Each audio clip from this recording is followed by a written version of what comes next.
देश के 11 राज्यों में कोरोना वायरस संक्रमण की स्थिति गंभीर है और आंकड़े चिंता बढ़ाने वाले हैं। नई दिल्ली स्थित अखिल भारतीय आयुर्विज्ञान संस्थान एम्स के निदेशक रणदीप गुलेरिया का कहना है कि कोविड-19 प्रोटोकॉल का पालन नहीं किए जाने की स्थिति बिगड़ी है और स्थिति ठीक वैसे ही होती जा रही है जैसी क्रिसमस के बाद ब्रिटेन में देखने को मिली थी। पेश है इस संबंध में उनसे भाषा के 5 सवाल और उनके जवाब।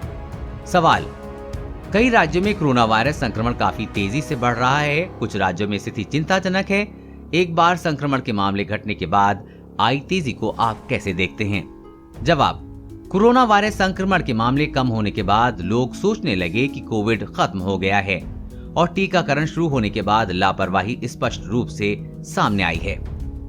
मास्क लगाने, भीड़ एकत्र नहीं करने, 2 गज की दूरी बनाए रखने जैसे कोविड प्रोटोकॉल की अनदेखी की जाने लगी। टीका आने के बाद तो लोग सोचने लगे कि अब सब ठीक हो गया है। इससे संक्रमण के मामले फिर से बढ़ने लगे। सवाल: कोरोना वायरस संक्रमण की दूसरी लहर कितनी प्रभावी है? क्या इसमें वायरस के किसी भी प्रभाव स्वरूप की कोई भूमिका सामने आई है? जवाब: वायरस भी लगातार स्वरूप बदल रहा है। हमें मालूम नहीं था कि नया वायरस कितना प्रभावी है। अगर वायरस का कोई नया स्वरूप ऐसे माहौल में आए जहां कोविड-19 प्रोटोकॉल का पालन नहीं किया जा रहा है, तब वह काफी तेजी से फैलता है। ऐसी ही स्थिति इस बार देखने को मिली है। इस बार संक्रमण की रफ्तार काफी तेज है और ये चिंता का विषय है। देश में जिस प्रकार कोरोना के आंकड़े एक बार फिर बढ़ रहे हैं, उसे देखते हुए ऐसी आशंका है कि वायरस का ऐसा कोई स्वरूप प्रवेश कर गया है जो और तेजी से फैल रहा है। ये ठीक ऐसे ही है स्थिति है जैसे कि क्रिसमस के बाद ब्रिटेन में सामने आई थी।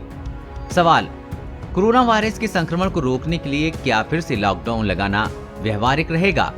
जवाब: जिन स्थानों पर कोविड-19 के मामले बढ़ रहे हैं, वहां छोटे निषिद्ध क्षेत्र बनाए जाएं या इन इलाके में मिनी लॉकडाउन लगाना बेहतर रहेगा।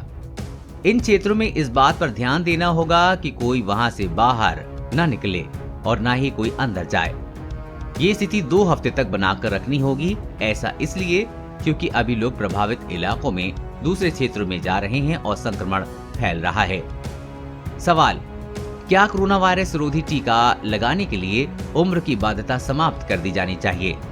जवाब: अगर आदर्श स्थिति हो तब तो सभी लोगों को टीका लगाया जाना चाहिए, लेकिन भारत की बड़ी जनसंख्या को देखते हुए हमें इस बात पर ध्यान देना होगा कि देश में टीके के उत्पादन की क्या स्थिति है। 18 वर्ष से अधिक उम्र के करीब 1 अरब आबादी को देखते हुए हमें 2 अरब टीके की खुराक की जरूरत होगी।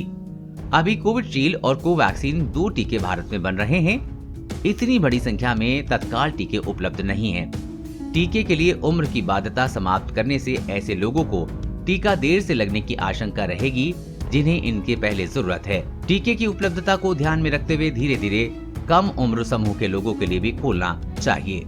सवाल: क्या वर्तमान स्थिति को आप कोरोना संक्रमण की दूसरी लहर का पीक मानते हैं? जवाब: वर्तमान स्थिति को कोरोना संक्रमण की दूसरी लहर का पीक नहीं कहा जा सकता। अभी कुछ और समय लगेगा। अभी मामले बढ़ेंगे। ऐसे में लोगों को 2 गज की दूरी बनाए रखनी चाहिए और हर समय मास्क पहनना चाहिए। कोरोना महामारी और कोरोना वैक्सीन से जुड़ी हर खबर सबसे पहले पाने के लिए चैनल को सब्सक्राइब करें और अपने दोस्तों के साथ शेयर करना न भूलें।